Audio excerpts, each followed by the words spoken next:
안녕하세요. 오늘도 사연살롱을 찾아주셔서 감사합니다. 결혼 5년차 30대 여성이에요. 혹시 김장증후군이라고 들어보셨나요?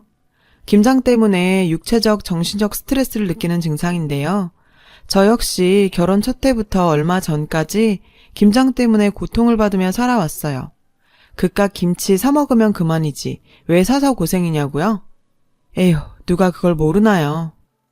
죽어도 김치는 담궈 먹어야 한다는 사람이 있으니 그런 거죠. 그게 누구냐고요? 바로 저희 시어머니예요.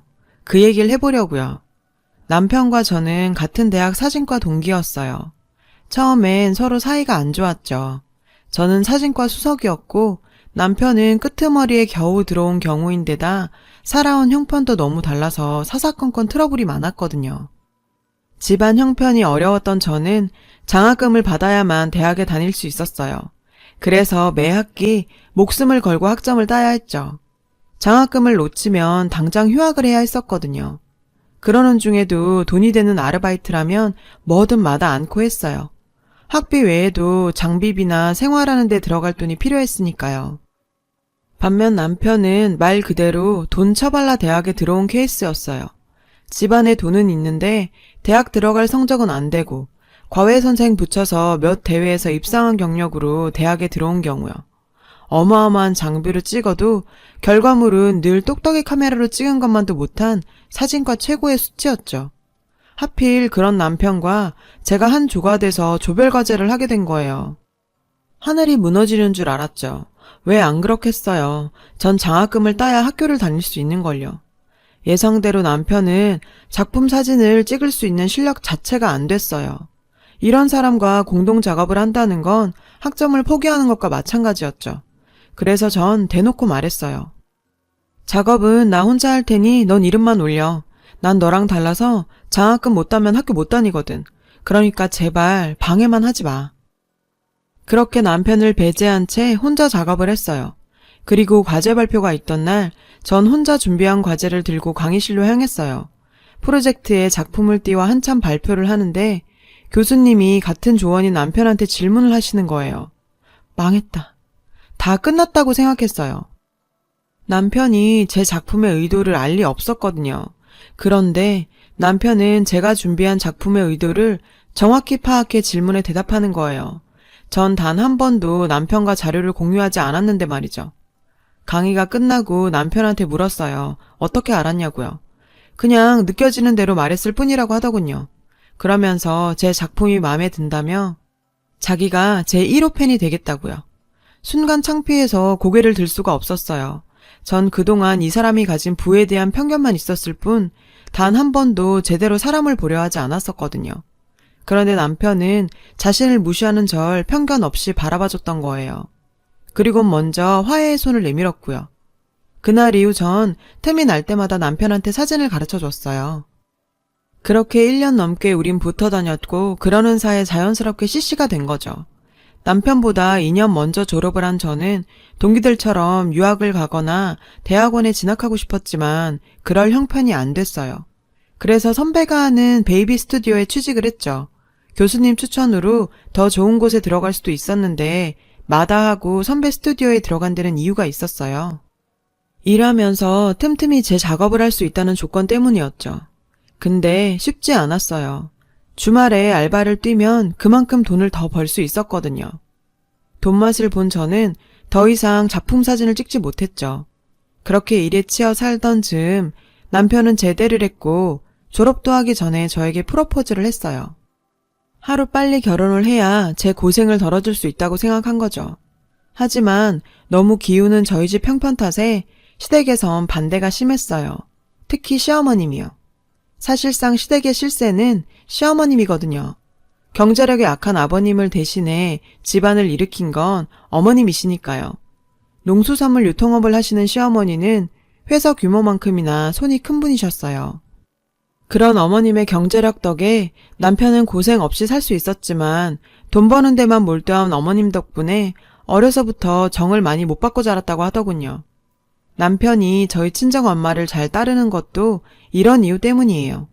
언젠가 그러더라고요. 자신의 엄마와는 180도 다른 저희 엄마를 보곤 자신도 이런 엄마의 자식으로 살고 싶었다고요.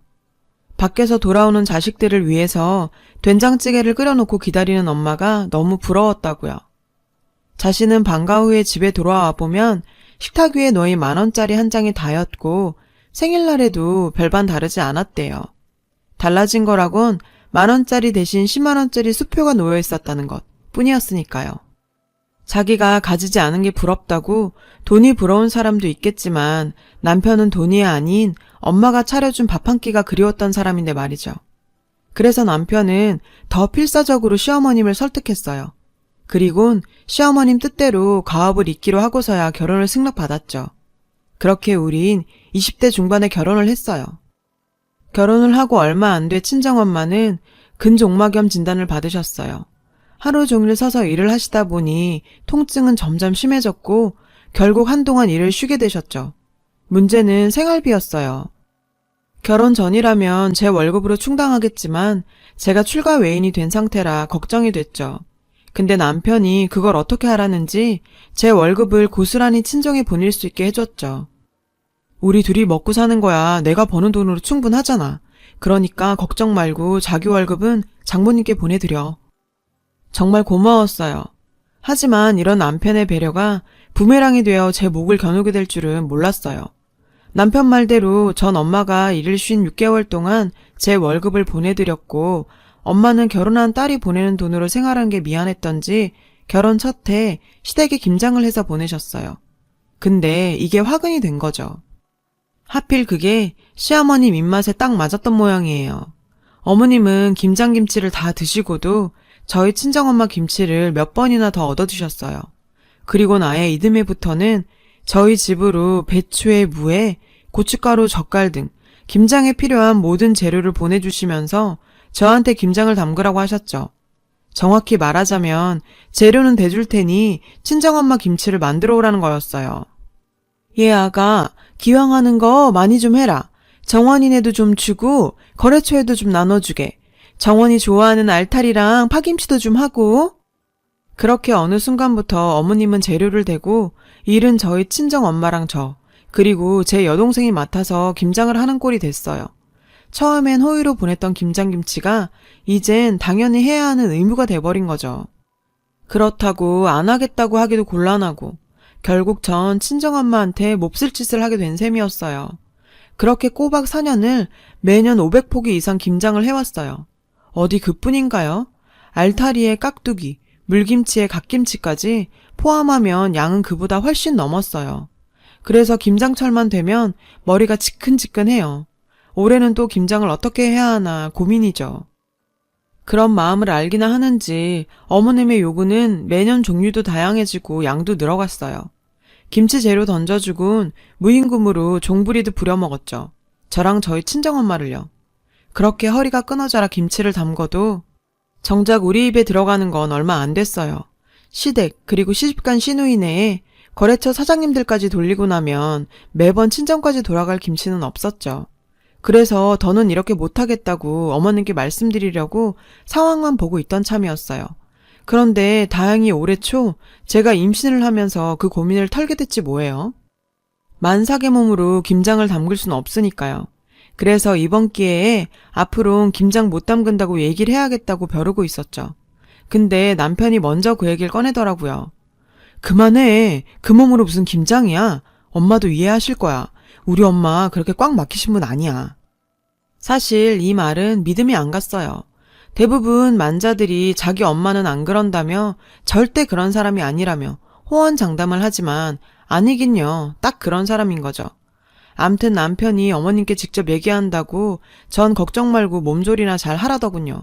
이참에 아예 김장 담그는 거 그만두고 김치도 사 먹자고요. 다행이다 생각했어요.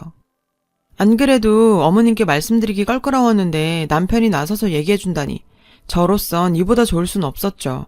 그랬는데 언니 사람이 왜 그래요? 엄마랑 오빠 갈라놓을 셈이에요? 그깟 김장 좀 담근다고 유세 떨어요?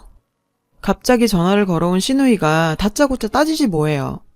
아니 그게 무슨 소리예요. 제가 뭘 어쨌다고요. 언니가 올해부터 김장 안 한다 그랬다면서요. 솔직히 그동안 엄마가 재료도 다 보내주고 언닌 고작 속 버무린 거밖에 더 했어요. 고작 그거 한 거 가지고 하니 못하니 유나는. 언니 때문에 엄마랑 나 중간에서 입장 곤란한 건 몰라요? 당장 어디서 김치를 사냐고요. 주변에 나눠주기로 다 얘기해뒀는데. 아, 짜증나. 이럴 거면 처음부터 하지 말던가. 시누이는 수화기에 대고 성질을 부렸어요. 기가 막혀서. 아니 그럼 임신 7개월 된 몸으로 자기들 먹을 김장을 담궈야 한다는 거예요? 그리고 자긴 김장 때 무채 하나 안 썰면서 남이 한 김치를 어디 누굴 주고 말고 해요. 저도 참을 수가 없어서 쏘아 붙였어요. 어머, 무슨 말이 그래요? 그럼 제가 이 몸을 하고도 김장을 담궈야 한단 말이에요? 그러다가 애라도 잘못되면요. 그거 책임질 거예요? 저요, 그렇게는 못해요. 그러니까 김치를 사서 먹든 어디서 구해 먹든 요령껏 하세요. 전 화가 나서 전화를 끊어버렸어요. 전화를 끊고 화가 풀리지 않아서 심장이 벌렁벌렁 뛰고 손끝이 발발 떨렸죠. 그날의 사건은 그렇게 끝이 나는 줄 알았어요. 그런데 얼마 뒤 친정에서 여동생이 전화를 했더라고요. 언니, 꼭 이렇게까지 해야 돼? 엄마도 이제 내일 모레면 환갑이야. 나도 더는 언니네 시대에 김장 못 해줘. 어쩜 언니네 시어머니는 이렇게까지 사람을 힘들게 하냐? 맙소사. 시어머님이 저희 친정으로 배추 500포기를 보냈다는 거예요. 거기에 알타리랑 무, 갓이랑 온갖 김장 재료를 바리바리 싸서 말이죠. 매년 저희 집으로 보내던 김장 재료를 고스란히 또 저희 친정으로 보낸 거예요. 전 배추에 손 대지 말고 가만히 두라고 하곤 그 길로 시어머니한테 전화를 걸었어요. 어머님, 이게 어떻게 된 거예요? 저희 친정에 배추 보내셨다면서요? 응, 그래. 잘 도착했다든? 올해는 새우젓이 특히 좋아서 많이 보냈으니까 김치 담그는 김에 새우젓 좀 맛깔나게 묻혀달라고 하렴. 우리 정원이가 새우무침을 그렇게 좋아하잖니. 어머님, 지금 제정신이세요? 어떻게 저희 친정에 배추를 보내요? 제 상황이 이래서 김장 못 해드린다고 그 이편에 말씀드렸는데 어떻게 이러시냐고요. 그래, 그래서 배부른 너 피해서 니네 친정으로 보낸 거 아니냐. 네가 못하면 니네 친정 엄마가 대신하는 건 당연한 거 아니냐? 별것도 아닌 일에 욱해선. 뭐요? 별것도 아닌 일이요? 아니, 어머님 드실 김치를 왜 저희 친정엄마가 해야 돼요? 그럼 어머님은 아가씨 대신 김장해서 시댁에 보내세요? 아니잖아요. 근데 왜 저희 친정엄마한테만 이러시냐고요? 그게 뭐 어때서? 사돈이야 집에서 간간히 놀고 먹는 사람 아니냐? 노는 김에 김치라도 담그면 좋은 거 아니냐? 게다가 공짜로 해달라는 것도 아니고 배추며 무며 심지어 젓갈까지 다 보내주는데 뭐가 문제야? 그리고 말이 나왔으니 말인데 남들은 출산 전날까지 직장에서 일한다는데 넌 아직 2달도 더 남았잖니? 근데 뭐가 그렇게 힘들다고 남편한테 이러쿵저러쿵 해가며 요령을 피워? 오히려 산모가 움직여야 태아한테도 좋다고 안 그러니? 하여간에 그렇게 지 몸만 챙기며 게으르니 사는 것도 그 모양이지. 말이 났으니 말인데 니네 친정 그러고 사는 것도 다 게을러서 그런 거다. 나처럼 부지런해봐라. 그 나이 먹고 시집간 딸한테 돈 받아 살겠니? 몸 좀 안 좋다고 일 그만두고 6개월이나 꾀병 부리며 쉬었던 네 엄마나 임신했다고 요령 피우는 너나 참 그 엄마의 그 딸 맞나 보다. 그렇게 받아 챙길 건 따박따박 챙겼으면서 그깟 배추 500포기 담그는 거 가지고 그 난리야? 남이 들으면 웃겠다. 이건 뭐 거지근성도 아니고. 뭐라고요? 거지근성이요? 어머님, 당장 사과하세요. 사과 안 하시면 저 이대로 못 넘어가요. 싫다? 내가 왜 사과를 하냐? 그깟 김치 담그는 게 뭐 얼마나 힘들다고 그 난리야? 나 혼자 먹겠다는 것도 아니고 다들 나눠 먹자는 건데 그게 뭐 그리 문제라고. 하여간 없이 살아서 남한테 베풀 줄을 몰라. 목구멍까지 욕심만 가득 차가지군. 암튼 쉰소리 그만하고 그렇게 친정엄마 걱정되면 너라도 달려가서 돕든가 해라. 시어머니는 그렇게 전화를 끊어버렸어요. 왜 그 소리가 안 나오나 했어요. 결혼하고 엄마가 아팠던 그 6개월 덕에 툭 하면 거지근성이 어쩌고 없이 살아서 베풀 줄 모른다는 둥. 저희 친정 얘기만 나오면 늘 따라 나오는 어머님 레퍼토리거든요. 그래서 다시는 그런 소리 못하게 한 방 먹여줘야겠다 생각했어요.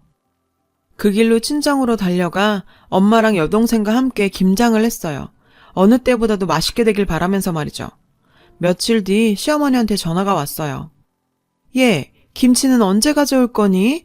정원이도 김치 언제 가져오냐고 난리던데. 혹시 니네 친정 식구들만 나눠 먹고 있는 거 아니니? 어머, 무슨 말씀이세요, 어머님? 김치 한 포기 안 남기고 다 보냈는걸요? 그래? 근데 왜 아직 안 오는 거지? 혹시 주소를 잘못 쓴 거 아니냐? 에이, 그럴 리가요. 시설에서 직접 와서 가져가는걸요? 시설? 네, 어머님이 그러셨잖아요. 음식해서 주변 사람들이랑 나눠 먹으라고요. 생각해보니 그 말씀이 맞더라고요.